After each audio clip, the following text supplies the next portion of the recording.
నీ పేరేం పేరే? నా పేరు లక్ష్మయ్య సార్. ఎన్ని ఎకరాల భూమి ఉంది? ఉంటుంది 4 ఎకరాల చిల్లర. 4 ఎకరాల చిల్లర. మన బ్యాంకులో బకాయి ఉండేనా? బకాయి ఉండి ఎంత ఉండే? 2 లక్షలు. మరి అయిందా మాపి? ఇప్పుడు 15 తారీఖు కల్లా చేస్తామని అన్నారు, కానీ ఇంకా కాలేదు. కాలేదు. మరి లక్షల లోపు 1.5 అయిన వాళ్ళ నీ దోస్తులు కానీ నీ చుట్టాలు పక్క వాళ్ళు ఉంటారు కదా, అవును సార్. వాళ్ళకి అయినాయి అంటనా? అయినాయి అని అంటున్నారు. మరి అయినాయి తెలియదు, కాంతి తెలియదు. అయినాయి అని అంటున్నారు. కానీ మనమైతే మాట్లాడినాము. మాట్లాడితే 15 తారీఖు కల్లా అయితే అని అన్నారు. నీ అప్పు మరి రైతు బంధు పడ్డదా ఆయనకు? రైతు బంధు పడలేదు సార్. ఇప్పుడు ఇంకా పడలేదు, ఇంతవరకు పడలేదు. ఇప్పుడు మరి గత ప్రభుత్వంలో పడ్డాయి. ఎట్లా పడుతుండేవి అవి? టైం కాగానే ఒక నెల ఎంట ముందు పడుతుండే. ఒక నెల ఎంట ముందు పడుతుండే, ఒక 2 నెలలు 3 నెలలు. అప్పుడు ప్రభుత్వం దగ్గర సమకూర్చే ఉండే. మరి అవి ఎక్కడవే? ఎక్కడెక్కడ ఇస్తారో సార్ మనకు తెలుసు సార్. చెప్తారు అట్లా. నీకు తెలుసు కానీ నువ్వు చెప్తలేవు. లేదు అట్లా చెప్తలేనే. మనకున్నది చెప్పనీక మనకేం భయం సార్.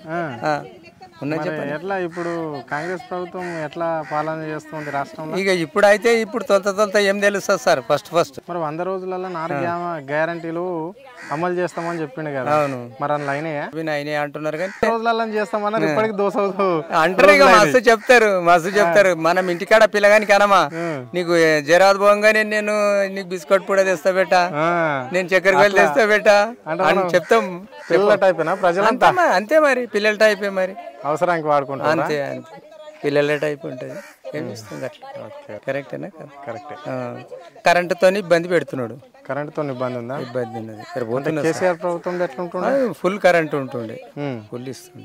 ఇంట్లో మీద ఇస్తాడేమో కరగాని ఇక నిదానం అనుకో. మరి కళ్యాణ లక్ష్యం ముచ్చటేమది, ప్రజలు బాగా ఇబ్బంది పడుతున్నారు. కళ్యాణ లక్ష్యం ముచ్చట అంటే ఇక అది ఇంకా ఇదివరకు అయితే కొందరికి ఇచ్చిండట సార్, ఇంకా కొందరికి ఇవ్వలేదు. పాత తులం బంగారం ఇచ్చిండట. తులం బంగారం ఇవ్వలేదు ఎవరికి. ఆ పాత ఇప్పుడు పాత గవర్నమెంట్ లో రైతు బీమా పథకం ఉండే. మరి ఇప్పుడు ఇంట్లో ఉన్నదాన్ని మీ రైతులకైతే నువ్వు 4 ఎకరాల భూస్వామి అంటే నీకు తెలవాలి. ఉందా ఆ పథకం? లేదు సార్. ఇప్పుడు ఇంట్లో లేదు. ఇంట్లో అయితే ఇప్పుడు ఏం చెప్పుకోవచ్చు. ఎత్తేసినట్లన్నా? ఎత్తేసినట్లుగానే. మరి అది ఎట్లా చూస్తారే రైతులుగా? నువ్వు ఎట్లా చూస్తావు ఒక రైతుగా? అంటే మనం ఏం చెప్పనీకి వస్తుంది సార్. అంటే అది మేలైన పథకమా? ఏదంటున్నా మేలైన పథకము ఇది. రైతు బంధు కావచ్చు, రైతు బీమా. రైతు బంధు అయితే మనకు మేలైతుంది సార్.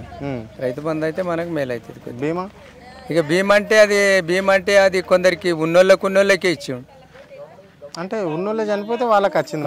మరి పేదోళ్ళు చనిపోతే రాలేదు. పేదోళ్ళు చనిపోతే వచ్చింది కానీ కొందరికి వచ్చింది, కొందరికి రాలేదు. అందరూ ఉన్నోళ్ళు అట్లా జావాలి కదా. అట్లా అట్లా అన్న మేలు పథకమేనా? మేలు పథకమే మరి.